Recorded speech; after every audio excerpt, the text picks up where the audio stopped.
Hello and welcome to Switzer TV Investing. I'm Peter Switzer. Yes, we put this show out every Monday night and we try to catch up on the main themes in driving investing markets right now. Well, it's not a full-blown trade deal, but it is a trade deal phase one, and it increases the likelihood of more trade deals to follow. Last week I wrote in Switzer Daily that the following 10 stocks would be a good buy if a trade deal happened. Here they are. IVV, that gives you the US stock market. IOZ gives you the Aussie stock market. IZZ gives you the Chinese stock market. Caterpillar, Afterpay, Lendlease, South 32, CBA and Monadelphous as well, Switzer Dividend Growth Fund, if you want a little bit of dividends along the way. On the show tonight, I'll ask Julia Lee of Berman Invest, Michael McCarthy of CMC Markets, Charlie Aitken of Aitken Investment Management, Paul Rickard of the Switzer Report and Rudi Filapek-Vandyck of FN Arena for their best trade deal plays. So without any further ado, let's catch up with one of our key members.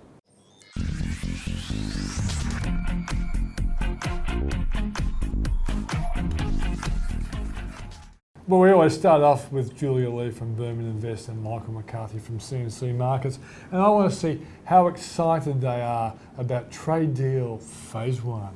Yeah, like I must admit, when I got up Saturday morning looking, will there be a decent step forward for the trade deal?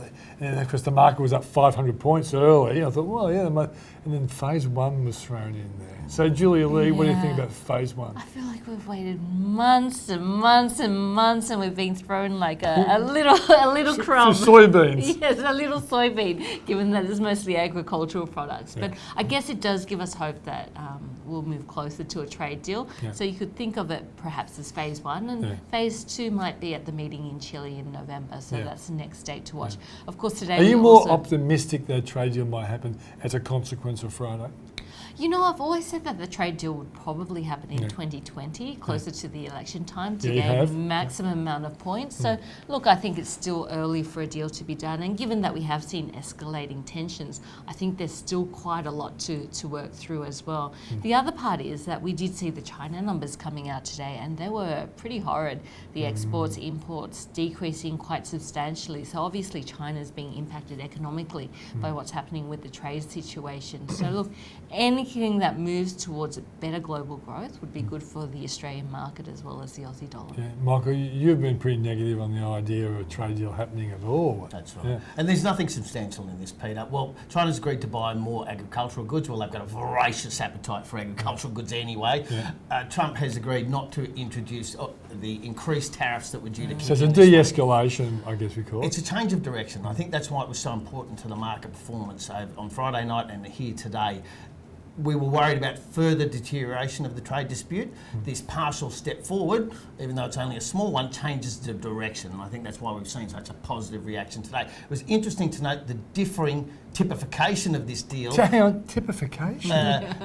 The different way Washington and Beijing described this deal, right? I never heard typification. I like it. I hope it's a real word. You can have it, Peter. Okay. Whereas President Trump tweeted, this is the greatest and biggest deal ever for American farmers.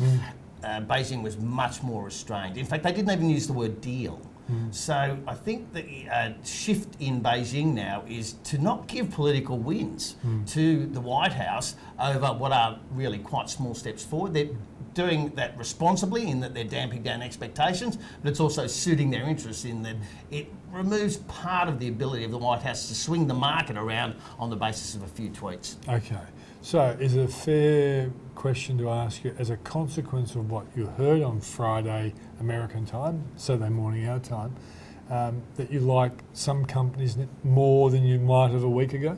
Look, I think I still want to see a bit more from the trade situation in the US and China. Global PMIs are still at a 3-year low, so anything that helps to make that situation better, I think would be great for risk. And when we talk about those areas that are exposed to global growth, energy did really well today. Materials are also dependent on global growth, and consumer discretionary and those higher risk sectors of the market, they're the ones that are going to benefit.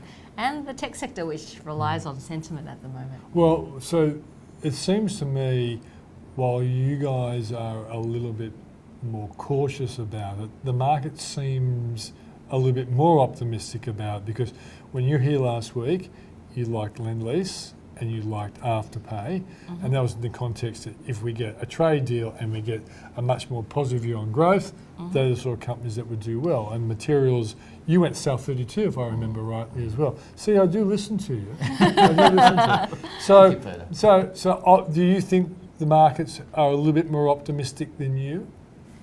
Look, or are you just totally linked to the market? If the market's happy, you're happy. Julia is the market. She is the market. I was going to say, I'm always happy. She's been subsumed by the market. They call me the smiling assassin because I smile whether or not the market's going up or down. But I really do think it's a tug of war at the moment with central banks. I call it ping pong game. Well, ping pong.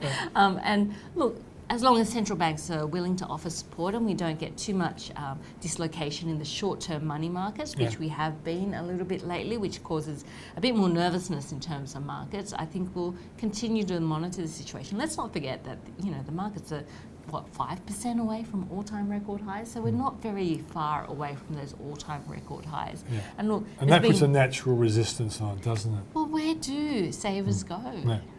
Good question. We'll come back to that in a moment. Yes, Michael, what do you think? Are you still happy to be, like for example, we saw in the UK with positivity around Brexit, some companies have really gone for a nice ride. Well, Peter, the big winner today, the top performer in the 200 was a double banger. That's Clydesdale. Yeah. It was up 13% in trading today because it benefits both from the greater likelihood of a Brexit deal. Have you tipped Clydesdale in recent time? No, it wasn't me. No. Oh, it was? You like Clydesdale? I pointed out it was a Brexit play. Yeah, that's right. I didn't think the Brexit news was that startling.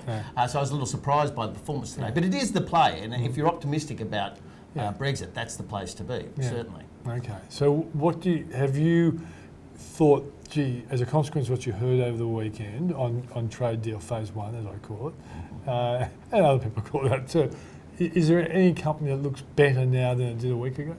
Well, South 32 was up 2%. You can't say the same thing again. 5%. The people missed it last week. If they listened to you last week, they made money. He's a man of conviction. And he also doesn't change his mind. And also Afterpay is up, and Lend-Lease as well. Lend-Lease is doing well as well. We've only just begun that. But these guys are doing their bit for us. Today's sectoral performance shows just what might the beneficiaries be if we get a more comprehensive trade deal, because as Julia rightly points out, energy was the top performing sector and materials also did well, and that's because they get a double bang out of this. Industrial commodities go up when there's a better growth outlook, and share markets go up when there's a better growth outlook. Energy benefits doubly from that, as do materials. So I think today's performance gave some clues as to who the big winners might be. Okay, despite the fact that you're unwilling to jump on the Pollyanna everything will be all right, Donald Trump train, gravy train, or whatever we want to call it, you still seem to believe that at least what we saw last week is more likely to help global growth than hurt global growth. And my feeling was, if we don't get a trade deal, if China goes home and Donald goes home, they take their footballs home, the chance of a recession in 2020 is very, very high. At the moment, I guess we've reduce the chances of a recession in 2020. Yeah, I mean, we have seen a slowing down. I don't think we'll see a recession in 2020. I'd put it probably at a 15 to 20% chance at this stage. But having said that, it's because central banks are so willing to help support the economy at the moment. They're very accommodative. I think it would change if we saw a surge in inflation and then suddenly they had a bit of a dilemma what they were going to do in terms of interest rates. We're not seeing We're not seeing that at the moment, so I don't think that's a problem. So look, inflation's not a problem. Central banks are supportive, and to some extent, that's going to support the markets. Michael? Yeah, absolutely. I see that central bank activity as a key, and it's one of the reasons why investment at the moment is so hard. And it's not just individual investors like us and the viewers. It's happening at the institutional level too. It's been very tough, and it's because of those cross currents. Growth concerns are real, but the support is also real. And the way the market reacts to any piece of news tells us where the sentiment is lying. And that's what I'd point out. This is very much a sentiment-driven market, Peter. And for that reason, I'm leaning harder on technical analysis than I ever have. Because for me, the price action of a given share or of a market tells us where the sentiment is lying at. And that's the most important driver. Yeah, and you want stocks where they're over their 50-day moving average and all those sorts of things. So confirm there's a whole support for the company. Uptrending stocks are very important in the current environment. So what do you like? Brambles is one that I really Gee, that's like. courageous, isn't it? Well, it's been a great letdown merchant in recent times. Look at the numbers. Last week it reported sales growth of 5% for the first quarter. Now this is a company with its logistics business directly exposed to global trade. And all those fears we've had about the impact of this dispute on trade seem to be put to the lie by that result. Yeah. It's an extraordinary turnaround. Let's remember it was only a few months ago Brambles was trading above $13. It dropped below $11. So it ties into a number of themes I'm looking at. Better value stocks, more defensive share prices, and potential for surprise. And also, if we do get a deal, some leverage to that deal. Julia, a new one? I mean, I don't change that much, but the stocks that I have picked aren't doing so badly. So Eclipse is continuing to do well, BWX is continuing to do well. Independence Group I still like as well. I guess in this type of environment where growth starts to be in focus, I'd probably start to top up on some of those defensive high-yielding stocks, given that I think that there is a high possibility that we will get another rate cut in November. So those high yielders are going to be in focus. Name one Sydney Airports, Auckland Airports. Sydney Airports, possibility of T4. And Auckland Airports is relatively undeveloped compared to Sydney Airports, so I think there's future revenue streams there. One last thing. On that, I give warnings around price. Transurban, top quality stock, great development pipeline, deals done and earnings to come in the future. The problem is the share price. And the chart is telling me after a long period, almost 3 years of an uptrend, that trend's been broken. And if Transurban drops below $14, the technical picture will look terrible. Now, that's not to say anything about the underlying business, which I really rate highly, but the share price has run so hard and so high, it's vulnerable. Okay. So one last thing. They're talking about another inquiry for the banks. It's like no one in Canberra has ever sort of just looked at the banks and said, what are they? "Yeah, can we just change this because we don't like it?" And then an inquiry for someone to tell them what they already know. But they did well today. How come? Yeah, look, I think the growth picture certainly helps because banks are doing it pretty tough with interest rates falling because most of their business still comes from mortgages, and as rates fall, people pay off their loans more quickly because they're paying off their principal component rather than the interest component, and repayments usually stay the same. So look, I still think it's a pretty tough environment for the banks. We saw NAB already cutting its dividend, and also it's not underwriting its dividend reinvestment plan, and I suspect that's going to become the norm over the next 12 months. But if you see the growth picture, of course, brightening, then that, I guess, stirs up hopes that we'll see a stop to those interest rate cuts soon. Yeah. Mike? Two key areas of concern for the outlook generally have been consumer confidence and business investment. And if the overall picture is improving and business confidence picks up, that means more borrowing. And that's, I think, why we saw such good news for a good performance from the banks today. The reality is, we often forget it, but financial stocks are also leveraged to the economy. And so a pick up in the economy is good news for lenders. Okay, guys, thanks for joining us.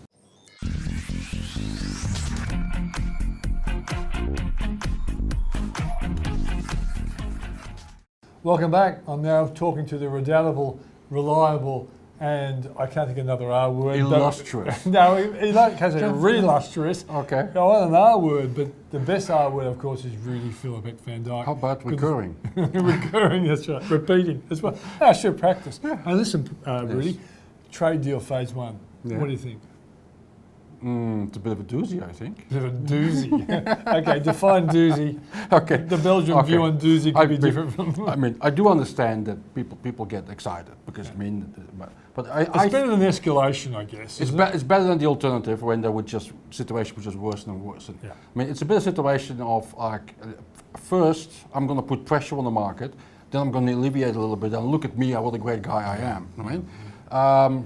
I think if you look beyond the initial response, which will always be positive in the share market, there was not much substance there, other than that we alleviate the pressure a little bit. Yeah. But that's for the time being, that's it. Yeah. Right? Having said so, I do believe, I was thinking about it last week as well, I do believe that without all these Trump versus China antics, the market's attention might have gone to economic data and to corporate results, both in the US and Australia. And that might actually have been worse news than what we've had so far. So I think the attention has been directed away a little bit, which might have helped the market staying where it is. Unfortunately, from that perspective, once we go through this, corporate reporting season in the US is about to start. Yeah. And there are some question marks there. probably more important for investors here, the AGM season is about to start here, and we're going to have more results from the likes like the banks and some other companies. And there's some serious question marks there as well. So I think that, to me, is the real question for investors, is in particular in the polarized market as we have it, and you see, for example, on days when, let's say, the BHPs and the Woodsides are rallying, then the ResMeds and the CSLs are not, and the Goodman Groups are not either. So it is really which camp is in fashion on which week or on which particular day. And I think that's going to be increasingly important, because the question marks we're dealing with the reports, the results, and the AGMs, predominantly the question marks come from companies that are in the laggard space. I mean, retailers, cyclicals, etc., mining service providers, mining stocks, and that's obviously that's where the danger comes in, that we get sucked in temporary momentum, and those stocks higher. But we have to be careful, because if they next issue a profit warning or a bad announcement at the AGM, then obviously the share price will come down. If we saw a phase 2 trade deal in a month's time, or say 2 months' time, because the first one won't be papered, which I love that, using a noun for a verb, papered. Yeah. And Google didn't have a problem with it, I've got to say. But if the phase 1's papered within 3 weeks, and they start negotiating the second part, which will probably have a lot more thorny issues, around intellectual property, business practices within China, all those sorts of things. If they can crack that before Christmas, would you be far more optimistic about the implications for the stock market? I have an intellectual problem with that. Not that I'm mentally retarded or anything, but I have an intellectual problem. You can say that about yourself without me getting into any trouble. Go on. Hence why I said it. My problem with this is that I actually believe that this standoff between the US and China is of far greater importance and relevance than we are led to believe by looking at these mini agreements we have along the way. Soybeans agreement. I actually think that if you read some of the analysts, that they are basically fearing that we're actually going to a bipolar world again. We're going to have, the danger is that we're actually going to divide the world in two. You're either in the China sphere or in the US sphere, and that's, I think, a much greater importance for the outlook. And also the fact that we could have a different president next year or not, and it may not make a difference given that this basically has bipartisan support in the US. So we might go to a bipolar world, and then these mini agreements might alleviate some of the short-term pressure, but they're not going to change the macro situation. Yeah, but given the seriousness that you're implying, if by surprise a respectable deal is thrashed out, where Chinese give a bit and Donald Trump gives a bit, and therefore the position of an American company working in China is better than, say, a year ago, or better than 5 years ago, I would have thought the stock market would have liked that, because you'd factor in these companies' profits, their bottom line should improve, and therefore that justifies higher share prices. Yeah, that's the very rosy point of view. I think the lack of substance is, and I must say, if I look at the track record, Korea, Canada, Mexico, Europe, there's no substance. I mean, we always get a spiel, and we want to have the Nobel Prize for Peace, but there's no agreement with North Korea. I mean, as a matter of fact, it hasn't changed, and I think that's sooner or later we will run into this lack of substance, and it'll become an election rally again. Okay, so given all this killing off of optimism, I'm so not going into this. Okay, he's killing me here. He's killing me. All right. Yeah, but what I expect, he's always done this. And I'll tell you what, historically, I have not tracked whether his negative views have worked out or not. All I know is that the market's higher than when we first started arguing in 2009. But, Rudi, therefore, what's your outlook for markets generally over the next 6 months? Because next 6 months is usually a good market. Starts in November, goes to about March or April, doesn't it? Historically, yes, but we saw last year that we can have a shaky end into the year end. I think instead of focusing on, okay, there's a dual level answer to this. First of all is, on my observation and on my analysis, Australia is facing less dividends for the year ahead in total.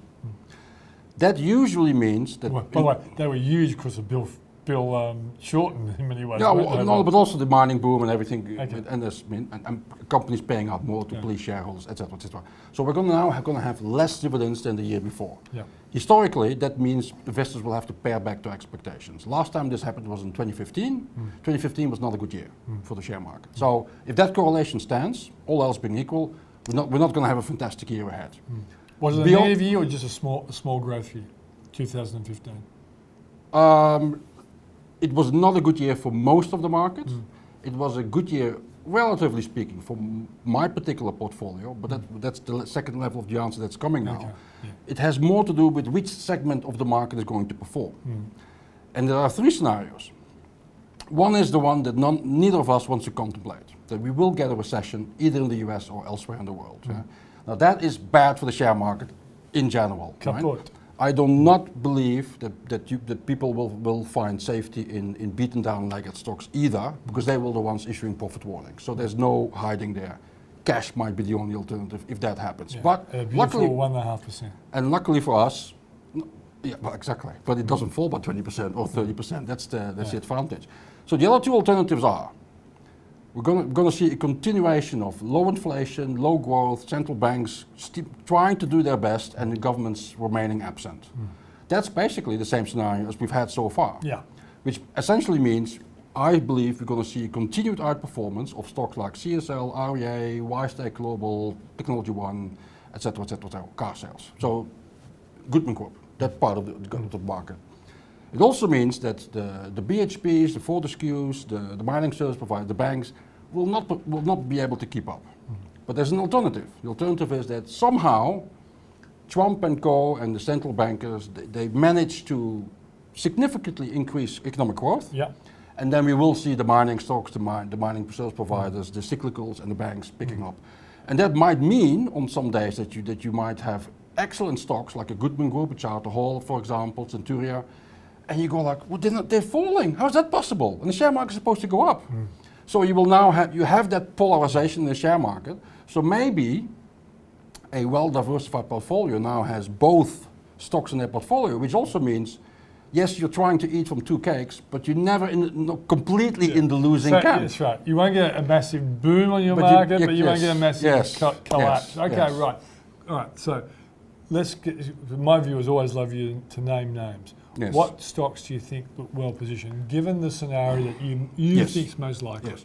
Well, there's two stocks on my radar. One is actually, I own one of them. The other one I don't at the moment. Where I believe, similar to what happened previously with the Technology One and then Bapcor, that purely market sentiment is holding back those stocks, and that sometimes just happens.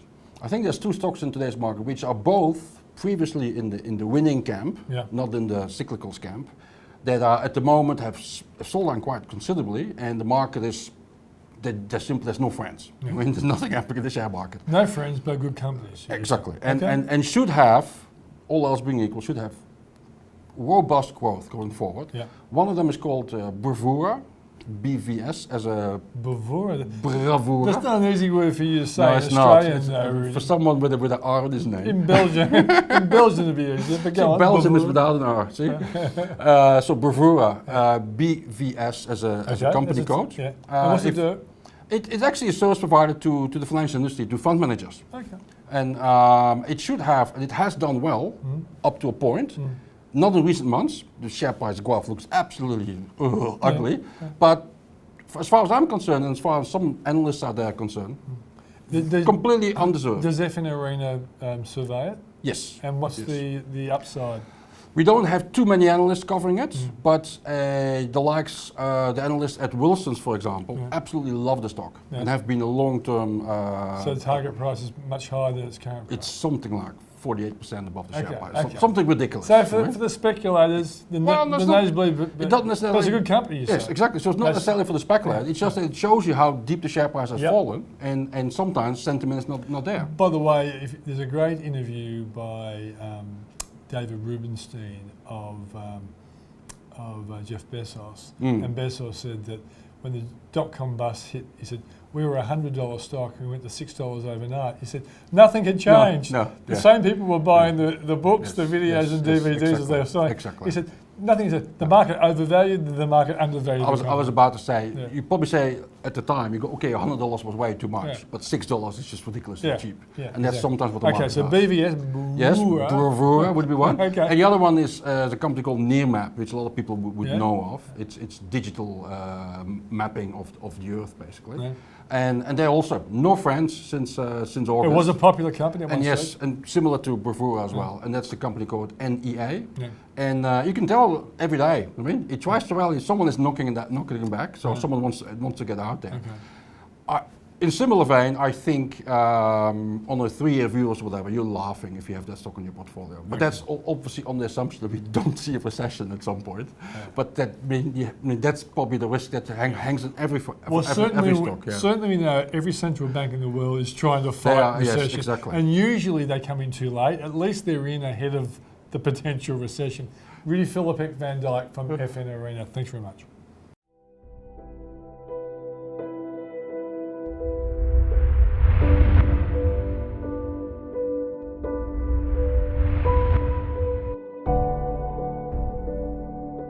Basically, the economic analysis is very interesting, macroeconomic analysis, and of course Peter's very entertaining.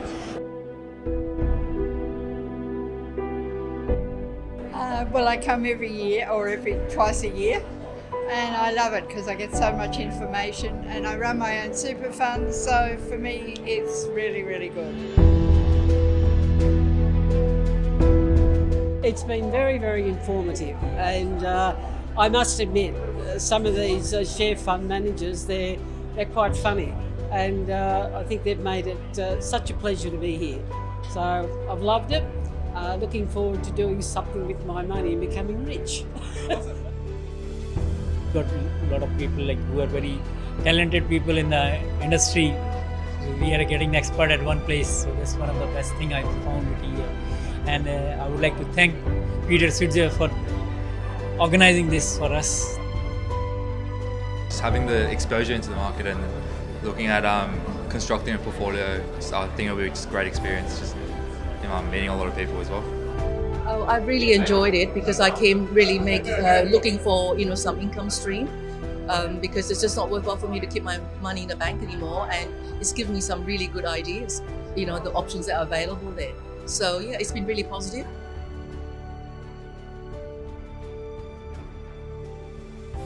It looked really interesting about going into investing and more like building your wealth for the future and not just relying on say an income and stuff like that. I've always believed in a great line that my wife taught me, Maureen, but she quoted William Blake once, and she said Blake once said, without controversy there's no progress. And that's in many ways the relationship I've got with Paul and the relationship I've got with Maureen as well. In relation to Maureen, I always say, she actually decided to become my life coach, even though I didn't even know I needed one.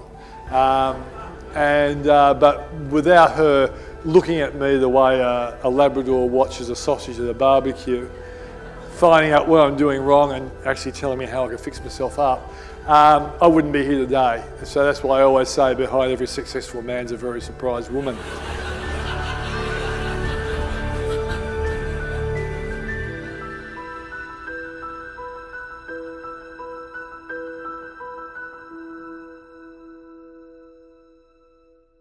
So let's catch up with their reaction to the trade deal and how they're playing their investments.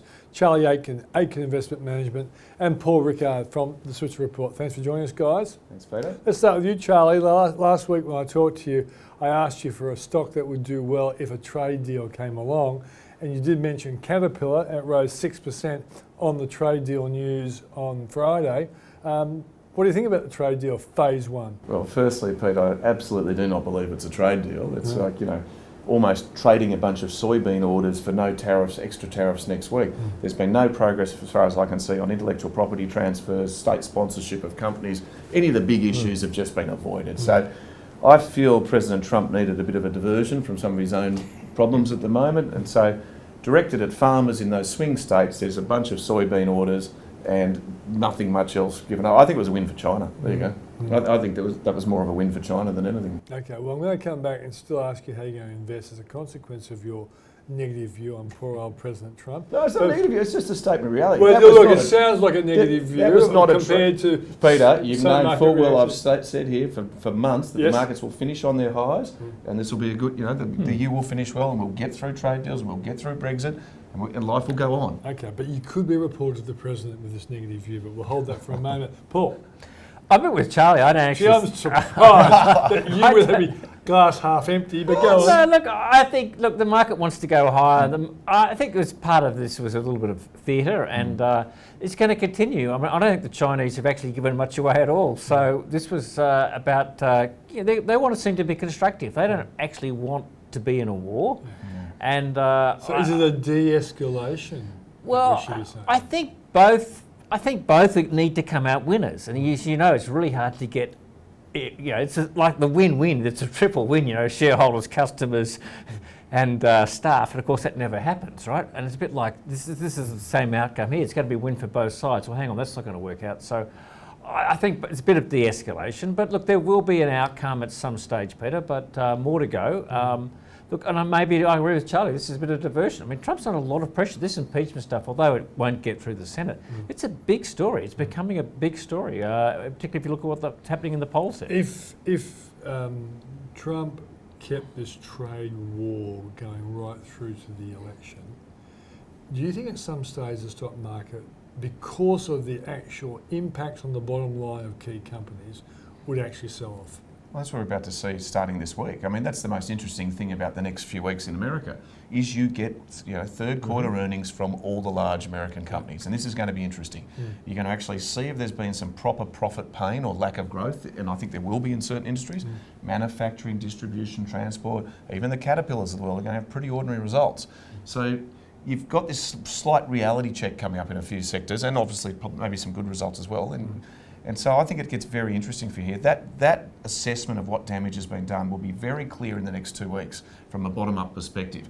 And for all the last 3 months of markets going up, down on every tweet from the president. It's virtually gone sideways. Well, it has. But if you've done, as you and I say, if you've done absolutely nothing, or just been like Paul Rickard and been on holidays for months, you'd come back and you realise nothing much has changed here. So do not set your investment policy off Donald Trump's Twitter account. You'll find very shortly this week and next week which companies have done well. And quite frankly, there's been quite a few examples recently of companies that should have not done so well according to the pundits in this trade war that have actually delivered really well. Like Nike. Nike, Louis Vuitton, Moet Hennessy last week. The world's biggest luxury goods stock delivered sales growth of 11%. Sales growth of 18% in its key luxury leather and fashion goods. And China's very and important. went back to an all-time high, and despite Hong Kong riots as well. So it is interesting. And this is going to be, I think, the third quarter potentially of negative earnings growth. So I think the expectation over for the market is negative 4%. Now, a fair chunk of that's energy stock, so you've got to adjust for that a little bit. But and typically we've seen that the results have come out better than expectations, but that's the current sort of... expectations are low. Expectations are low. People are bearish. A lot of people have been going to cash. If you look at all the positioning data, it's set up for things to be not so bad and probably rally, actually. And notwithstanding all that negativity, the market's still close to all highs. So the market, it still has to invest. And I think climbing the wall of worry. Yeah. Climbing the wall of worry, and the trade deal, I think, Peter, is still a bit of a sideshow to what's going on. Yeah, and I guess it's fair to say that the initial market reaction to trade deal phase one was up 500 points, but it finished up, 300 points? Well, Peter, I actually think the much bigger fundamental event on Friday was no one thought it was possible that a Brexit deal could happen. And that is changing very rapidly. And you saw some major moves in the UK and Europe on Friday night. Sterling rose sharply. UK money high street banks were up 10 to 15%. UK domestic stocks were up 5 to 10%. The pound rallied strongly, and a lot of European industrials did all right. So Trump, well, you can believe what you want to believe about trade deal Mark 1, but the fundamental shift that's actually quite probably more important for world markets is, I think we've moved away from this no-deal Brexit scenario, and I think that's actually going to be is quite a positive event. Well, Paul, you've just come back from the UK, and probably you were important to the Look, I was, Peter. the Brexit deal. Look, it sounds like the deal isn't much different to what Theresa May had. It's just she's lost her job. But just a bit of rebranding around what actually is a backstop and how long it lasts for. Yeah. But look, it does sound like it's a possibility. As I was saying to you off camera, Peter, I was surprised just how disinterested people are in Brexit in the UK. They just really want it all over and done with. And maybe that's what might give... now Thomas Cook's bankrupt. They can't go anywhere anyway. Right. They're all stuck there. That might give Boris the chance to just have a rebranded Theresa May let's think package. About it. There's two things, right? Like hard Brexit's off the table. Trade war escalation, just calm down for a little while. Yeah. Money's been cheap. Interest rates are cheap. Central banks are cutting rates. And the US reporting season may not be as bad as feared. That's a pretty good combination just for the end of the year. Okay, enough talk. Well, you always want us to be bullish. I'm trying to paint it for you. But give us Well, we're expecting you to say that the trade deal, this is the start of something rip-roaring. We're saying, there's no real trade deal here, Peter. You've been smoking something. I can live with reality. I'm not a Pollyanna. I'm still positive, though. So-and-so called me on Twitter. I'm not a Pollyanna. I'm just a realist. That's why I talk to negative people like you. Now, come on, tell us, Charlie, a stock to play. Last week was Caterpillar. You got that right by accident. 6%. Yeah, okay. Even a blind dog finds a bone occasionally, Peter. Okay. Come on, what do you like now for our... Look, if I was looking at two stocks, I mean, obviously, I think there's, as I said before, Nike, Louis Vuitton, Estee Lauder, all strong consumer brands that have just gone straight through this. Yeah. You know, not deviated in their growth. Yeah. I'm interested in Starbucks as a China exposure and a US consumer exposure. I think this... You wouldn't drink Starbucks here, but anywhere else in the world, I think they've only got one in Sydney, so you've got no much choice there. But I think Starbucks looks interesting down here. It's fallen recently on this sort of trade dispute. And I think Tencent again. Like Tencent's had a bit of a pullback, and I think as the largest stock in the emerging market, ETF, etc., it looks quite cheap and could rally a little bit. It's having a reasonable day today. Yeah. So there's two really high quality, mega cap stocks that I think I would buy well ahead of buying Caterpillar. Okay. I don't think ordering a bunch of soybeans makes any difference to the Caterpillar sales, in the next few months. I think it's sentiment, but... There was an old song about a hill of beans. But anyway, let's go on, Paul. Well, I sort of read a brilliant piece that you wrote today, Peter. So I'm going to quote a bit out of that. I still think the way to play the trade scenario is through the US market. So IVV is probably the easiest way for many investors who don't quite want to go through. I think Charlie's got some great ideas about how you play it from a Chinese or an Asian perspective, but playing in the US is an easy way to play it. I've still got 90% of my money in America. Don't worry about that. It's just you can buy American and get China. And I think for local stocks, I think the old resource stocks will be the biggest beneficiaries. Yeah. If you really think that the trade, we're going to get trade deal being done will be good for growth. It's got to be good ultimately for commodity prices and basic materials. So, your BHPs, potentially South 32s type stock is one way to play it. Yeah. Or do nothing.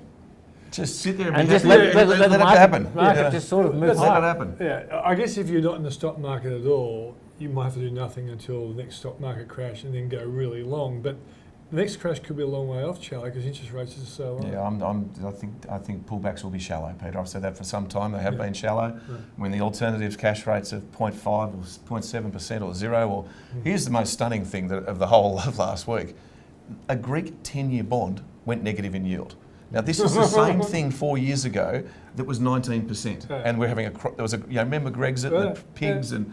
Greek 10-year bond went negative, which is just stunning to me. Yeah. So that means your bank shares in Australia and Telstra look pretty okay versus that. So you're actually paying the Greeks. You're paying the Greek government to look after your money. This could be a terrible omen about what's going to happen in the future. That's Charlie Aitken Investment Management and Paul Rickard from the Switzer Report. Coming up after this, we'll be talking to Rudi Filapek-Vandyck from FN Arena.